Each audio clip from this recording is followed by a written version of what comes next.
Hello students, welcome to the channel Rachna math solutions. इस वीडियो में हम लोग सीख रहे हैं second year engineering semester third का मैथमेटिक्स ये सब्जेक्ट, जिसमें हमने चैप्टर स्टार्ट किया है फूरियर सीरीज और ये उसका लेक्चर 10th है। इसके पहले वीडियोस में हम लोगों ने एक कंसेप्ट सीखे थे, to find Fourier series for odd और इवन फंक्शन। सेम कंसेप्ट को भी मैं इसी वीडियो में कंटिन्यू कर रहा हूँ। तो देखो, इस कंसेप्ट के ऊपर जो क्वेश्चन लेना है वो क्वेश्चन आपके सामने लिखा है। क्वेश्चन में क्या दिया है, obtain Fourier series for F of X is equal to, ये स्प्लिट वाला फंक्शन है।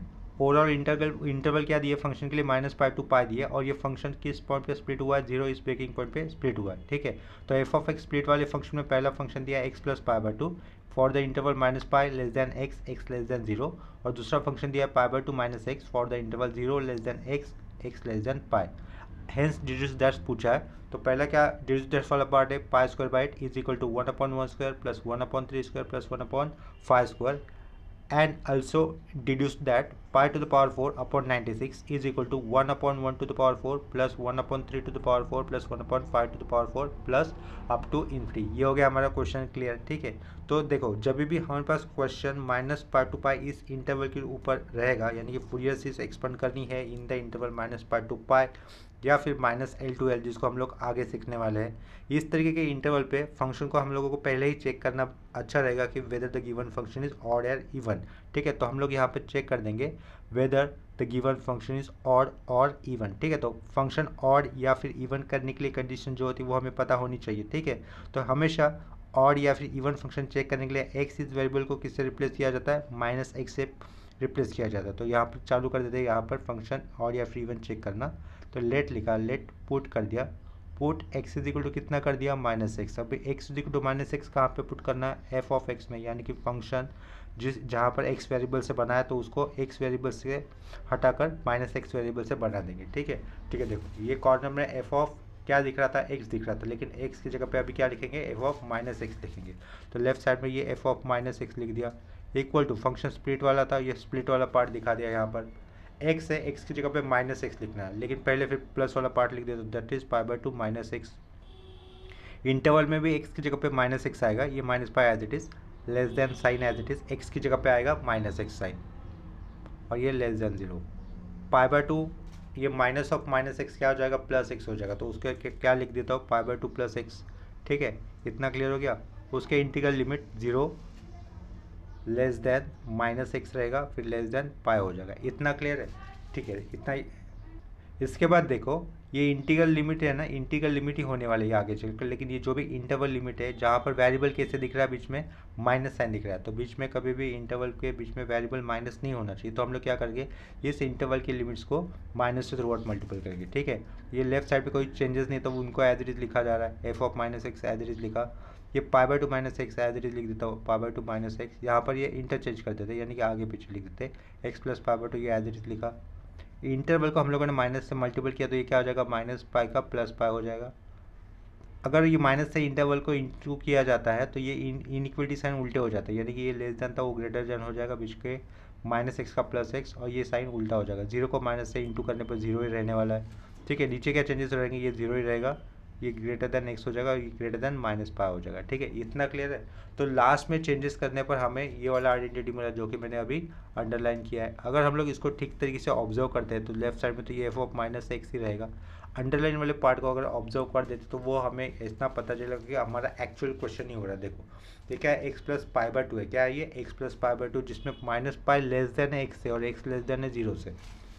x + π/2 जिसमें -π क्या था, लेस देन था x से, और x किससे लेस देन था, 0 से था। वही है ना इंटीग्रल लिमिट या फिर इंटरवल लिमिट, वही है। देखो, x इज लेस देन 0, यहाँ पर भी x इज लेस देन 0 हो रहा है for the function x + π/2। Similarly for the function π/2 -x, देखो यहाँ पर क्या लिखा है, π/2 -x ये फंक्शन है जहाँ पर π is greater than x, x is greater than 0। Question में देखो, π/2 -x इस फंक्शन के लिए π is greater than x, x is greater than 0, यानी कि सेम ही फंक्शन मिला राइट साइड में, ये कर्ली लाइन अंडरलाइन के राइट साइड में सेम फंक्शन मिला। सेम फंक्शन यानी कि क्या मिला, एफ ऑफ एक्स ही मिला ना।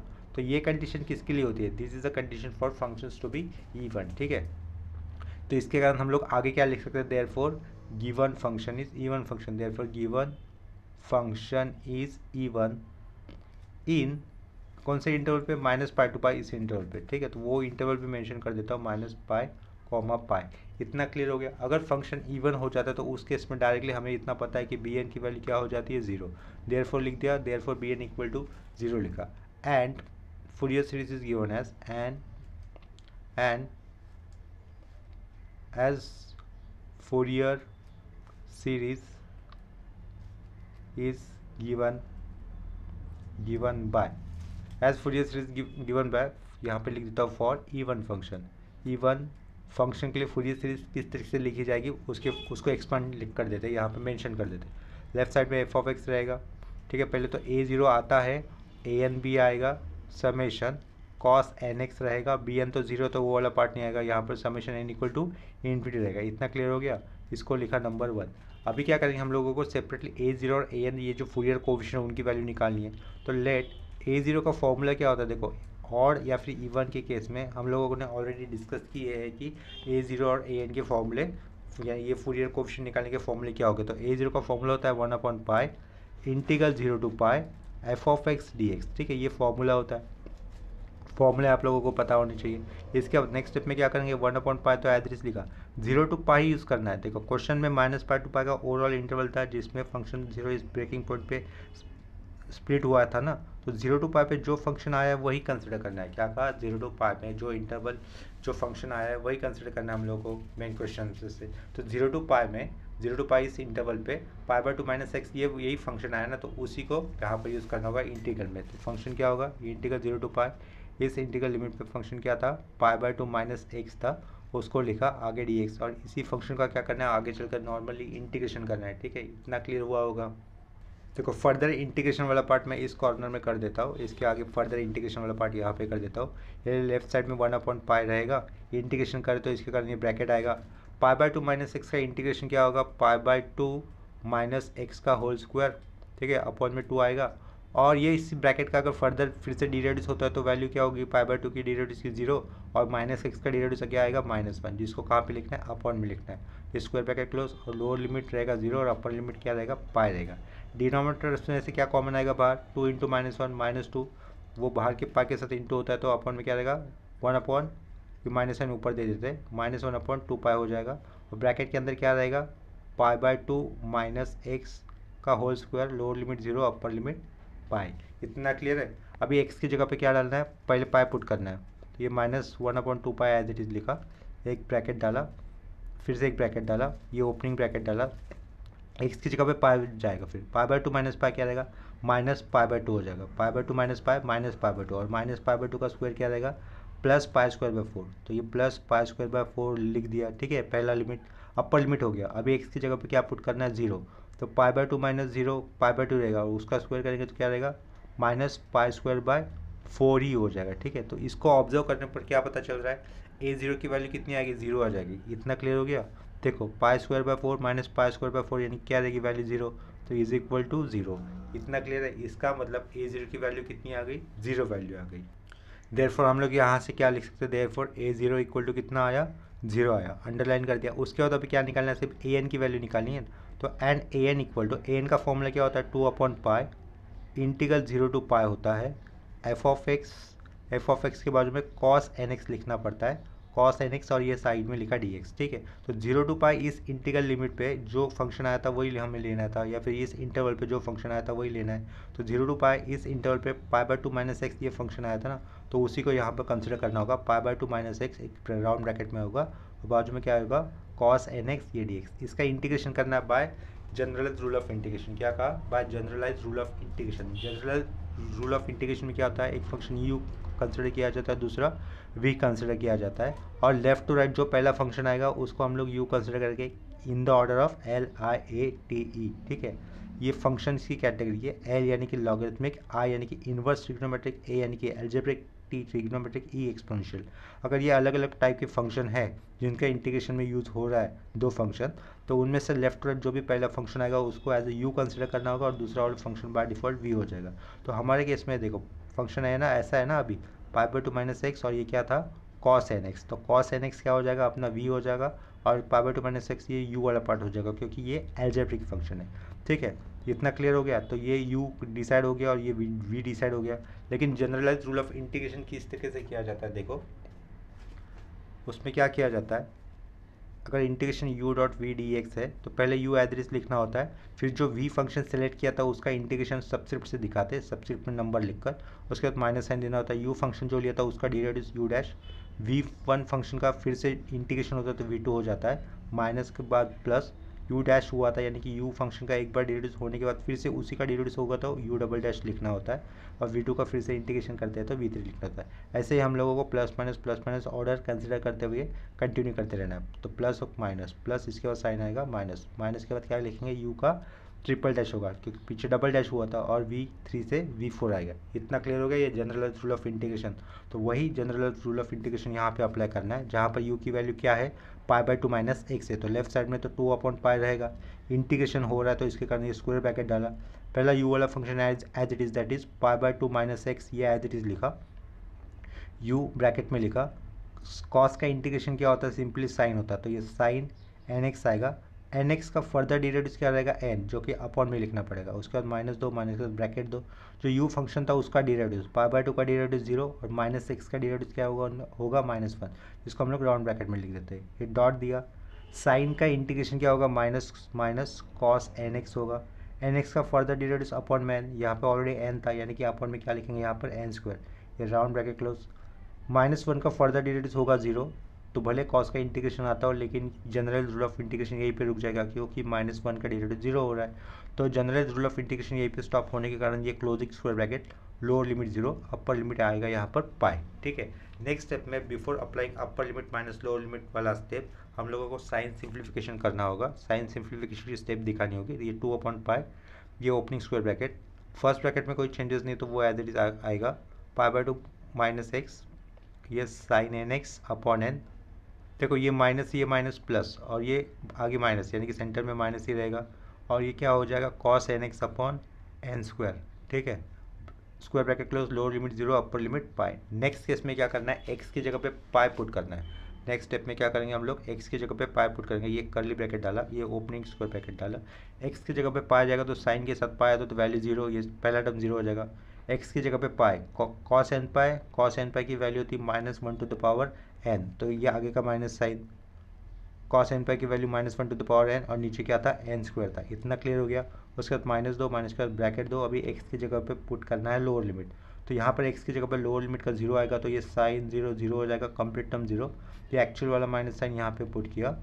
कॉस 0 1 होता है तो 1 अपॉन कितना बचा, एन स्क्वायर बचा, ये राउंड ब्रैकेट क्लोज, ये स्क्वायर ब्रैकेट क्लोज, और ये बाहर का करली ब्रैकेट क्लोज। इतना क्लियर हुआ होगा। नेक्स्ट स्टेप में ये माइनस ऑफ माइनस कितना होता है, प्लस हो जाएगा ना, फिर ब्रैकेट के अंदर क्या रहेगा, देखो एक ही ब्रैकेट डाला, minus of minus plus, plus वाला टर्म पहले लिखा 1 upon N square, -1 to the power N upon में एन स्क्वायर। यहाँ पर देखो ब्रैकेट के अंदर डिनोमिनेटर सेम दिख रहा है ना, तो डिनोमिनेटर अगर सेम दिख रहा है तो उसको एक ही बार लिखेंगे, तो 2 बार पाई, ऊपर क्या आएगा ब्रैकेट में 1 -1 to the power N square bracket close, और अपॉन का एन स्क्वायर एक ही बार। ठीक है, डॉट यहाँ पर पीछे क्या रहेगा, ए एन, यानी कि हमें a0 की वैल्यू तो 0 आ गई, an की वैल्यू आपके सामने लिखी हुई है, और bn कितना है शुरुआत में पता चला था, फंक्शन इवन होने के कारण bn कैसा रहेगा, 0 रहेगा। तो इसके बाद हम लोग क्या लिख सकते हैं, आए हुए फूरियर कोएफिशिएंट की वैल्यू हम लोगों को अभी फूरियर सीरीज जो लिखी थी ना शुरुआत में इक्वेशन 1 देकर, वहाँ पे फूरियर कोएफिशिएंट की वैल्यूज पुट करनी है। तो इसके आगे हम लोग ऐसा लिख सकते हैं, therefore Fourier series for the given function is written as follows. Therefore Fourier series for given function is return as follows, ये वाला स्टेटमेंट लिखना होगा, रिटर्न एज फॉलोज। अभी देखो ये फंक्शन कैसा था, स्प्लिट वाला था ना, तो लेफ्ट साइड में एग्जैक्टली कौन सा एफ ऑफ एक्स लिखना है इसके बारे में थोड़ा सा कन्फ्यूजन रहेगा, तो इसके कारण ये, क्योंकि ये स्प्लिट वाला फंक्शन है, 2 एफ ऑफ एक्स, तो दोनों में से एग्जैक्टली कौन सा लिखना है। अगर कन्फ्यूजन हो रहा है तो हम लोग सिंपली लेफ्ट साइड में क्या लिखेंगे, एफ ऑफ एक्स ही लिखेंगे। a0 की वैल्यू 0 थी, उसको लिखना नहीं है। उसके बाद an की वैल्यू लिखनी है, तो an की वैल्यू लिखते वक्त विदाउट n वाली टर्म समेशन के लेफ्ट साइड में आएगी, यानी कि 2 अपॉन पाई समेशन के लेफ्ट साइड में आएगा, और समेशन के अंदर nth वाली टर्म रहेगी, जो कि ये रहेगी 1 -1 to the power n upon N square. ठीक है, और उसके बाजू में क्या लिखना है हमें, कॉस एन एक्स भी लिखना है। ये nth वाले टर्म है जो कि हम लोगों ने समेशन के राइट साइड में लिखे, और सीरीज़ कहाँ से स्टार्ट हो रही है, n = 1 टू इन्फिनिटी जा रही थी। ये होगी हमारी रिक्वायर्ड फूरियर सीरीज। ठीक है, इतना क्लियर हो गया। लेकिन इसके आगे हम लोग इसको x की जगह पे इसको जनरलाइज टर्म में भी लिख सकते हैं। ठीक है, इतना समझा, यानी कि देखो f of x = 2 upon pi कर दिया, समेशन को मैं सिंपली एक्सपेंड कर देता हूँ, समेशन को एक्सपेंड कर देता हूँ तो पहले एन की वैल्यू कितनी लेनी होगी, 1 लेनी होगी। -1 टू द पावर 1 माइनस ही रहेगा, तो ये क्या हो जाएगा, 1 माइनस ऑफ -1 2 हो जाएगा, तो 2/1² लिखा और ये cos x, ठीक है। अगर n की वैल्यू 2 होती तो -1 का पावर 2 होने पर ये +1 हो जाएगा, 1 - 1 0, कुछ आएगा ही नहीं, यानी कि ये इवन नंबर होने पर सीरीज़ एग्जिस्ट नहीं करेगी, सिर्फ ऑड नंबर होने पर सीरीज़ के पार्ट आ रहे हैं, ठीक है। तो नेक्स्ट केस में +2 क्या हो जाएगा, 3² cos 3x +2/5² cos 5x plus up to infinity. Next step में क्या कर सकते हैं, 2 को बाहर ले सकते हैं हम लोग, देयरफॉर पीछे क्या रहेगा, f(x) = 4/π रहेगा, ब्रैकेट के अंदर क्या हो जाएगा, 1/1² cos x plus 1/3² cos 3x plus 1/5² dot cos 5x plus up to infinity. This is required Fourier series. ये क्या हो गया, हमारा रिक्वायर्ड फूरियर सीरीज हो गया for the given function. This is required Fourier series, ठीक है, फूरियर सीरीज। लेकिन फूरियर सीरीज को आगे चलकर हम लोगों को कुछ डिड्यूस दैट वाला पार्ट भी था, राइट। लेकिन अभी ऑब्जर्व करो, फंक्शन क्या था हमारे पास, देखो हमें ये फंक्शन दिया गया था ना, क्या था, obtain Fourier series for f(x) = ये स्प्लिट वाला function over the interval -π to π with breaking point 0। अगर मैं इस फंक्शन में x की जगह पे 0 लेता हूँ तो ऊपर वाला पार्ट क्या हो जाएगा, π/2 ही रहेगा, और सेम फंक्शन में नीचे वाले पार्ट में x की जगह पे 0 लेते हो तो क्या मिलेगा, π/2 ही मिलेगा। यानी कि ब्रेकिंग पॉइंट वाला फंक्शन है x = 0 पे, यानी कि अगर इस फंक्शन की कंटिन्यूटी को अगर चेक किया जाता है ब्रेकिंग पॉइंट 0 के ऊपर, तो क्या मिलेगा, दोनों केस में x की वैल्यू 0 होने पर π/2 ही रहेगा। इसको ही हम लोग क्या कहेंगे, the given function is continuous कहेंगे, ठीक है, at which point, at x = 0। तो वाला स्टेटमेंट लिख देता हूँ यहाँ पर। ये जो सीरीज प्रूव दैट आई थी उसको हम लोग लिखेंगे नंबर 2। पहला इक्वेशन कहाँ पे दिया था, ये जो सीरीज लिखी थी ना हम लोगों ने क्वेश्चन में स्टार्टिंग में, उसको नंबर 1 किया था। देखो ये स्टार्टिंग में सीरीज लिखे थे उसको नंबर 1 किया था, जो अभी सीरीज आई उसको नंबर 2 किया है। और यहाँ से पता क्या चला हम लोगों को, since given function is continuous है, कंटिन्यूस एट x = 0। x = 0 पे क्यों चेक किया, कि because the given function is split on the value x = 0 पे स्प्लिट हुआ, ठीक है। This given function is continuous at x = 0।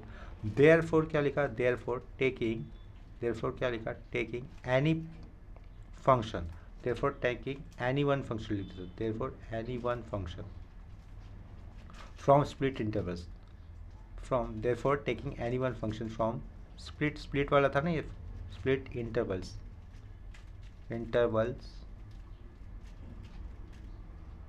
And put कितना किया, x = कितना किया, 0 किया। क्या लिखा, लास्ट का लाइन बहुत इंपॉर्टेंट है, taking any one function from split intervals and put x = 0। किस लिए, प्रूव दैट वाले पार्ट के लिए, आगे डिड्यूस दैट वाला पार्ट पूछा था ना, उसके लिए ये हम लोग काम कर रहे हैं। इतना क्लियर हो रहा है, ठीक है। तो देखो फंक्शन में स्प्लिट में क्या दिया था, स्प्लिट वाला फंक्शन था, कोई भी एक फंक्शन ले सकता हूँ मैं, ठीक है। यानी कि कोई भी एक फंक्शन हम लोग कहाँ पे लिखेंगे, सीरीज़ में लिखेंगे। तो सीरीज़ क्या आई थी इक्वेशन 2 में, देखो देयरफॉर क्या लिखा, x + π/2 ये लिखा, मान के चलो, = 4/π, ब्रैकेट के अंदर क्या क्या मिला था हम लोगों को, 1/1² cos x plus 1/3² cos 3x plus 1/5² cos 5x plus up to infinity, ठीक है। इतना क्लियर हो गया। यहीं पर पुट x = 0 ये हम लोग अप्लाई कर देंगे। देखो ये सीरीज़ हम लोगों का आगे प्रूव दैट वाला भी पार्ट था ना, डिड्यूस दैट वाले पार्ट में, तो यहाँ तक तो क्लियर हुआ होगा। फंक्शन कैसा है, स्प्लिट वाला फंक्शन है, तो प्रूव दैट वाले पार्ट में प्रूव सीरीज लिखते वक्त हम लोग लेफ्ट साइड में से जनरली f(x) लिख देंगे, जिसको इक्वेशन 2 लिखा। This is required Fourier series for the given split function, left side में f(x) लिखा। लेकिन इसके आगे डिड्यूस दैट वाला पार्ट करने के वक्त हम लोग क्या करेंगे, फंक्शन को चेक करेंगे, स्प्लिट वाले फंक्शन को चेक किया जाएगा whether the given function is continuous या फिर डिसकंटिन्यूस। अगर ये फंक्शन डिसकंटिन्यूस होता तो हम लोग क्या करते थे, दोनों स्प्लिट वाले फंक्शन का एडिशन करके डिवाइड बाय 2 ये वाला पार्ट लेफ्ट साइड में लिखा जाता था। लेकिन जबकि ये फंक्शन कैसा आया, कंटिन्यूस आया, इसके कारण क्या लिखा नीचे, taking any one function from the split intervals and put x is equal to 0। तो मैंने क्या लिखा, दोनों फंक्शन में से एक वाला पार्ट लेफ्ट साइड में लिखा, सीरीज एज इट इज लिख दी। इसके आगे प्रूव दैट भी करना था, तो उस केस में क्या करेंगे हम लोग, put x is equal to 0 करेंगे। Put x is equal to 0 in above series, in above series. इतना क्लियर हुआ होगा। तो देखो x अगर 0 होता है तो लेफ्ट साइड में सिर्फ π/2 बचेगा, ये 4/π हो जाएगा। ब्रैकेट के अंदर 1/1² प्लस कॉस 0 कितना होता है, 1 होता है ना, तो सिर्फ 1/1² प्लस 1/3² प्लस 1/5² होगा, plus up to infinity. Next case में ये 4 नीचे आएगा तो 4 टू द 8, ये पाई ऊपर जाएगा तो π² हो जाएगा। इसका मतलब नेक्स्ट स्टेप में कैसा लिख सकते हैं हम लोग, π²/8 is equal to 1/1² plus 1/3² plus 1/5² हो गया अपना काम। पहला जो डिड्यूस दैट वाला पार्ट था सीरीज का वो वाला हो गया, ठीक है। इसके बाद क्या पूछा था, π⁴/96 था। अगर इस तरीके के बड़े टर्म्स होते हैं डिड्यूस दैट वाले पार्ट में, तो उस केस में हम लोगों को क्या यूज़ करना था, पार्सेवल्स आइडेंटिटी यूज़ करना होता है। इतना क्लियर है, ये पहले लेक्चर में बताया था। अगर पहले लेक्चर के अगर बेसिक आपको पता नहीं है तो आप लोगों को पता करने चाहिए, उसका लिंक आपको राइट साइड के कॉर्नर में मिल जाएगा, ठीक है। पहले लेक्चर का लिंक आपको इसी वीडियो में राइट साइड के कॉर्नर में बटन आया रहेगा, वहाँ पे मिल जाएगा। वहाँ से आप लोग फर्स्ट लेक्चर में फूरियर सीरीज के फॉर्मूले सारे गो थ्रू कर सकते हो, ठीक है। इसके बाद अभी देखो हम लोग क्या करेंगे, सेकंड वाला पार्ट प्रूव दैट करना है, तो उसके लिए पार्सेवल्स आइडेंटिटी यूज़ करनी होगी। तो उसका फॉर्मूला मैं यहाँ पे मेंशन कर देता हूँ, बाय यूजिंग पार्सेवल्स आइडेंटिटी, पार्सेवल्स आइडेंटिटी, ठीक है। पार्सेवल्स आइडेंटिटी इन -π इस इंटरवल की पार्सेवल्स आइडेंटिटी यूज़ करनी है हमें। ओके, इस तरीके से होती है, 1/2π आएगा बाहर, -π ये इंटीग्रल लिमिट आएंगे, यहाँ पर f(x) लिखा जाएगा। f(x) का लिखना है लेकिन स्क्वायर लिखना है, बाजू में dx आएगा, इज इक्वल टू क्या होता है, a02, ये a02 लिख दिया, प्लस हाफ ब्रैकेट के अंदर an² प्लस bn²।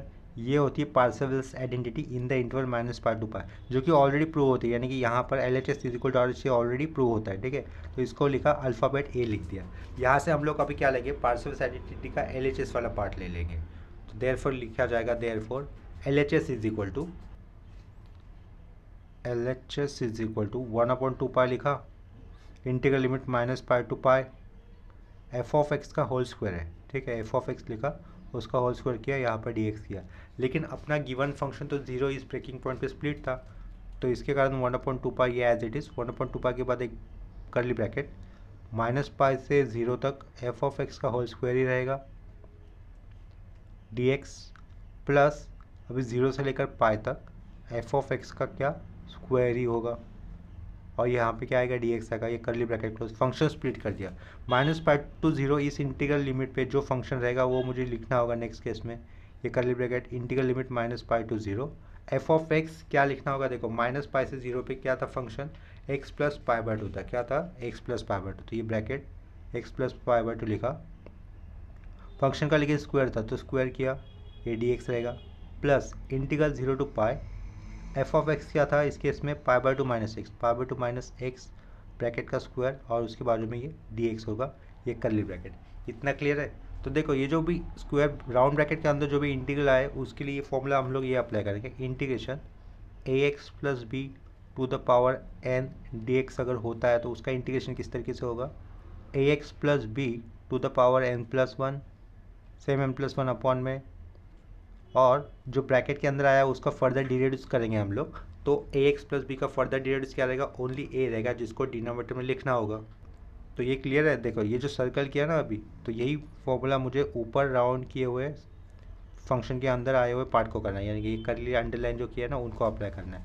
तो लेफ्ट साइड का 1/2π एज इट इज़, इंटीग्रेशन हो रहा है, ये करली ब्रैकेट एज इट इंटीग्रेशन हो रहा है अभी, तो यहाँ पे स्क्वायर ब्रैकेट डाल दिया, ठीक है। तो x + π/2 to the power cube रहेगा, x + π/2 to the power cube upon में क्यूब, x का डिरिवेटिव 1, π/2 का 0, तो अलग से यहाँ पे 1 चलो लिख दिया, ठीक है। पहला वाला इंटीग्रेशन हो गया जिसको स्क्वायर ब्रैकेट के अंदर लिखा है, जिसके लिमिट क्या थे, -π से लेकर 0 तक थे, क्लियर है। ये प्लस अब ये दूसरा वाला इंटीग्रेशन कर रहे हैं तो उसके लिए भी ब्रैकेट डाला।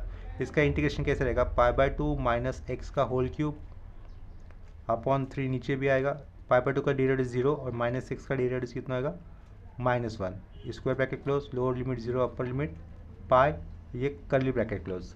ठीक है, इतना क्लियर हुआ होगा। नेक्स्ट केस में क्या करेंगे, देखो ये 3 है और 3 इंटू -1 है, ये माइनस साइन यहाँ पे डाल देता हूँ, माइनस साइन ही है ना, माइनस साइन यहाँ पे सेंटर में डाल सकते हैं हम लोग। तो देखो नेक्स्ट स्टेप में कैसा रहेगा, 1/2 पाई लिखा, कर्ली ब्रैकेट, अपॉन में 3 यहाँ पर याद रखना, तो ये x प्लस पाई बाय 2 का होल क्यूब कर दिया, अपॉन में 3 था। ठीक है, ये ऊपर ही ब्रैकेट डाल देता हूँ मैं, 3 को तो लिमिट नहीं आएंगे, ये -π2 0 अपॉन का 3 है, ये अपॉन का 3, ये प्लस साइन को ये माइनस साइन अप्लाई कर देते तो बीच में कितना हो गया, माइनस साइन हो गया, पाई बाय 2 -x ऊपर एक ब्रैकेट में लिख देता हूँ और उसको लोअर लिमिट 0 उसको अपर लिमिट पाई किया और अपॉन का ये 3, इतना क्लियर है। ये 3 इंटू -1 था, माइनस साइन इस प्लस की जगह पे अप्लाई कर दिया। नेक्स्ट केस में ये curly bracket close, next case में यहाँ पर भी 3 है, यहाँ पर भी 3 है, तो वो 3 कॉमन बाहर आ जाएगा। ठीक है, तो वो 3 कंप्लीट बाहर आ गया, वो 3 कंप्लीट बाहर आता है तो 1/2 पाई के साथ इंटू होने पर क्या रहेगा, 1/6 पाई हो जाएगा।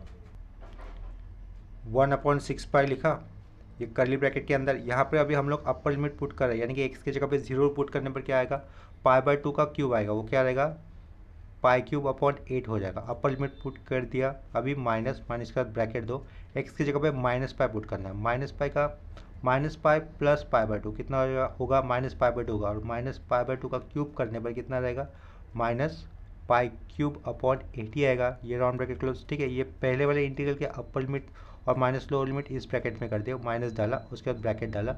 अभी दूसरे वाले जो इंटीग्रल लिमिट था, लोअर लिमिट 0 अपर लिमिट पाई, उसका भी दूसरे ब्रैकेट में कर रहा हूँ, तो x की जगह पे पाई बाय 2 -π पुट करने पर कितना आएगा, -π/2 आएगा। यहाँ पर क्यूब था, क्यूब रह गया था डालना।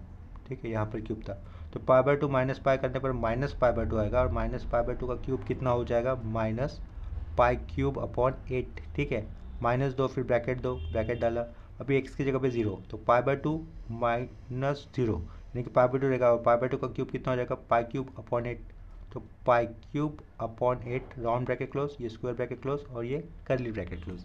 इतना क्लियर हुआ होगा। नेक्स्ट स्टेप में देखो क्या कर सकते हैं हम लोग, देखो नेक्स्ट केस में कैसे रहेगा, इक्वल टू लिखा, 1/6 पाई लिख दिया, ब्रैकेट, ये माइनस माइनस क्या हो जाएगा, प्लस हो जाएगा ना, तो π³ अपॉन 8 प्लस π³ अपॉन 8 ऐसा लिख दिया। ठीक है, ये क्यूब है पावर में, ठीक से लिखा, π³/8 प्लस π³/8 माइनस π³/8 माइनस π³/8 -2 π³/8 हो जाएगा, ये माइनस ब्रैकेट के अंदर क्या रहेगा, -2 times of π³ upon 8 round bracket close, और ये square bracket close. Next step में क्या हो रहा है, ये देखो, ये भी क्या हो जाएगा, लेफ्ट साइड में 2 π³ अपॉन 8 हो जाएगा। ठीक है, 1/6 पाई स्क्वायर ब्रैकेट, ये 2 π³ upon 8 minus minus plus 2 π³ upon 8। Next step में बेस सेम है, बेस सेम होने के कारण वो एक ही बार होगा, और न्यूमरेटर में एडिशन, यानी कि 1/6 पाई, ऊपर रहेगा 4 π³ अपॉन का 8, 4 1 = 4 2 ज़ा, ऊपर π³ है, यहाँ पर पाई, यानी कि ऊपर क्या रहेगा, π² 2 है, π² बाय 12 आएगा आंसर, पीछे क्या था, ये LHS था, इसको क्या करेंगे हम लोग, लेटर में B लिख देंगे। इतना क्लियर हो गया। अभी क्या करना है, पार्सेवल्स आइडेंटिटी का राइट हैंड साइड वाला पार्ट लेना है। ठीक है, एंड RHS लिखा, RHS क्या था, a0² plus half summation n = 1 to ∞ होता है, ब्रैकेट के अंदर आता है an² प्लस bn का होल स्क्वायर, ये राउंड ब्रैकेट क्लोज। तो a0 तो 0 था, इतना पता है, तो सिर्फ ये हाफ आएगा, ये समेशन आएगा, n = 1 to ∞ ये वाला पार्ट आएगा, an का क्या करना है, स्क्वायर करना, और an कितना आया था हमारे पास, देखो an, जहाँ an की वैल्यू लिख रहा हूँ मैं, समेशन विदाउट n वाले पार्ट भी यहाँ पे राइट साइड में लिख रहा हूँ, 2/π ब्रैकेट के अंदर क्या था, 1 minus -1 to the power n। ठीक है, अपॉन में क्या था, n² था। ये सब कुछ an का पार्ट लिखा है, जो कि मैंने एक स्क्वायर ब्रैकेट के अंदर लिखा, और उसका स्क्वायर करना है, an का होल स्क्वायर, ब्रैकेट के अंदर आया हुआ पार्ट क्या है, an का है, उसका स्क्वायर कर दिया। यहाँ पर विदाउट n वाले टर्म भी मैंने समेशन के राइट साइड में ही लिखे, an लिख दिया कंप्लीटली स्क्वायर ब्रैकेट के अंदर। नेक्स्ट स्टेप में अगर इसका स्क्वायर होगा तो हर एक टर्म का स्क्वायर होगा, यानी कि 1/2 रहेगा, summation n = 1 to ∞ as it is, 2² कितना लिखेंगे, 4 लिखेंगे, अपॉन में π² करना होगा, डिनोमिनेटर का n² है, उसका स्क्वायर होने पर n to the पावर 4 हो जाएगा, 1 minus one to the power n है, उसको ब्रैकेट में ऐसे लिख देते हैं, इस पर्टिकुलर ब्रैकेट का होल स्क्वायर रहेगा। इतना क्लियर हो गया। और पीछे क्या है, ये RHS है, यहाँ पर फिर से एक बार RHS लिख देते हैं। नेक्स्ट स्टेप में 4, ये 1/2 और ये 4/π² विदाउट n वाले टर्म है, तो उसको हम लोग लेफ्ट साइड में लिख सकते हैं। ठीक है, तो ये कैसा हो जाएगा 1/2, यहाँ पे क्या लिया बाहर 4/π ले लिया, समेशन रहेगा n equal to 1 to infinity हो जाएगा 1 minus one to the power n उनका स्क्वायर अपॉन में क्या रहेगा n टू द पावर 4। इतना क्लियर है। नेक्स्ट स्टेप में ये 4/2 होने के कारण क्या रहेगा, ऊपर 2/π हो जाएगा, ये RHS लिखा। ठीक है, RHS लिख दिया इक्वल टू 2/π। सीरीज़ है n इक्वल टू 1 से स्टार्ट हो रही है, हम लोग उसको एक्सपांड कर देंगे तो ये ब्रैकेट डाल दिया।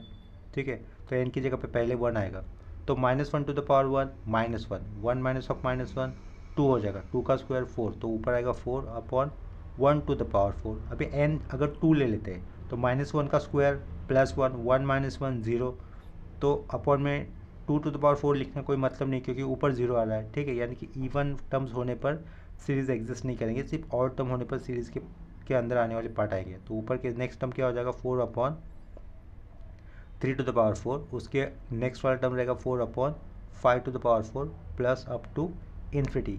ब्रैकेट में आया हुआ 4 हम लोग बाहर ले सकते हैं, वो कितना हो जाएगा 4 टू द 8, यानी कि यहाँ पे क्या रहेगा 8/π, और ब्रैकेट के अंदर आए हुए term that is 1/1 to the power 4 plus 1/3 to the power 4 plus 1/5 to the power 4 plus up to infinity. ठीक है, अब पीछे क्या रहेगा RHS वाला रहेगा, इसको हम लोग पार्ट क्या देते C दे देते, तो फ्रॉम क्या लिख सकते हम लोग A B and C part. ठीक है, तो from A B and C part, A वाले पार्ट में पार्शियल आइडेंटिटी ऑलरेडी प्रूव थी, B वाले पार्ट से पार्शियल आइडेंटिटी का आया हुआ LHS मुझे किसके साथ इक्वेट करना है, राइट हैंड साइड वाले पार्ट के साथ इक्वेट करना है। ठीक है, तो लेफ्ट साइड में क्या आया था हमें π² आया था, और राइट साइड में क्या आया हुआ था 8/π, और ब्रैकेट के अंदर वाले टर्म्स ये पाई नहीं होगा, π² होगा, क्योंकि देखो यहाँ पे पाई था ना, पूरे ब्रैकेट का अगर स्क्वायर होता तो ये क्या हो जाएगा पाई का π² हो जाएगा। π² यहाँ पे लिखा है, लेकिन लेफ्ट समेशन के बाहर लेते वक्त π² ही लिखा, पाई लिखा था, ये π² रहेगा, ये π² रहेगा, ये वाला भी π² हो जाएगा, तो यहाँ पर भी π² लिखना होगा। इतना क्लियर हो गया।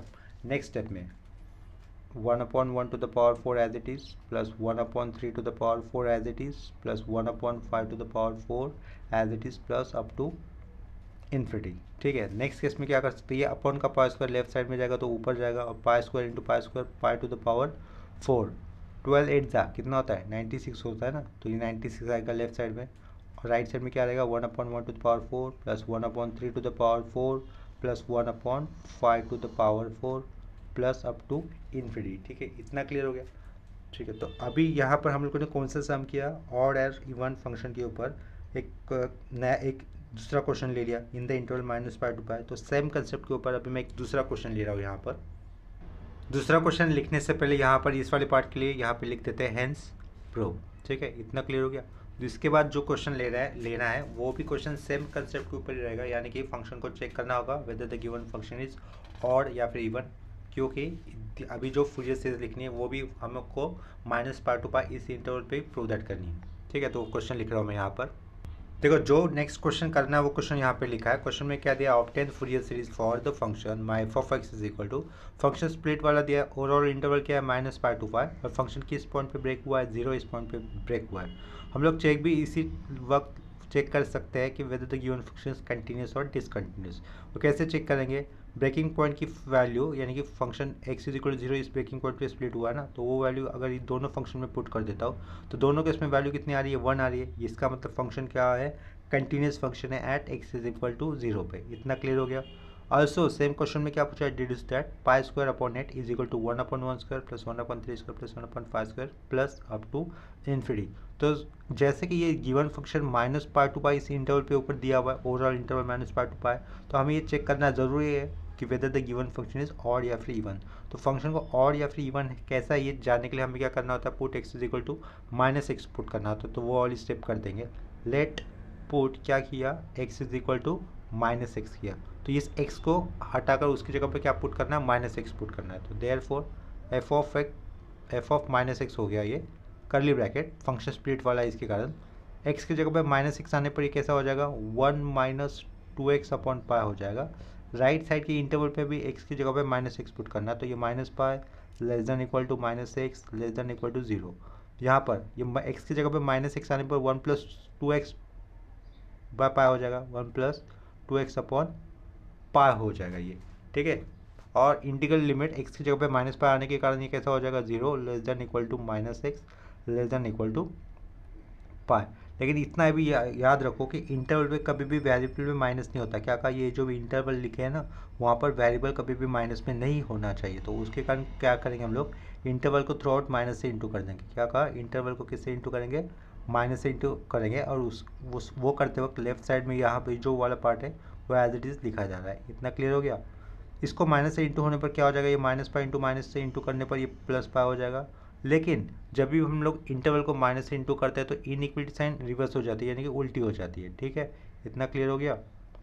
नेक्स्ट स्टेप में फिर 0 को माइनस से इंटू करने पर कोई चेंजेस नहीं होगा, ये 0 ही रहेगा।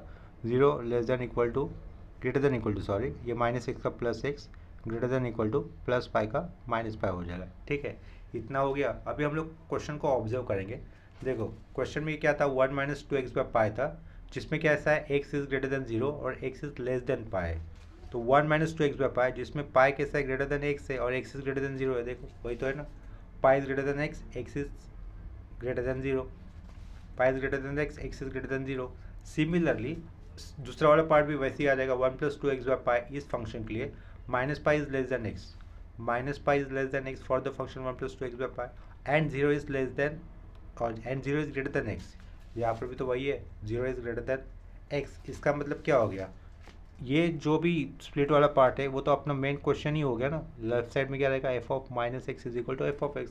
This is the given function set to be even, ठीक है। देयरफॉर हम लोग क्या लिख सकते हैं, therefore given function is even in -pi, pi.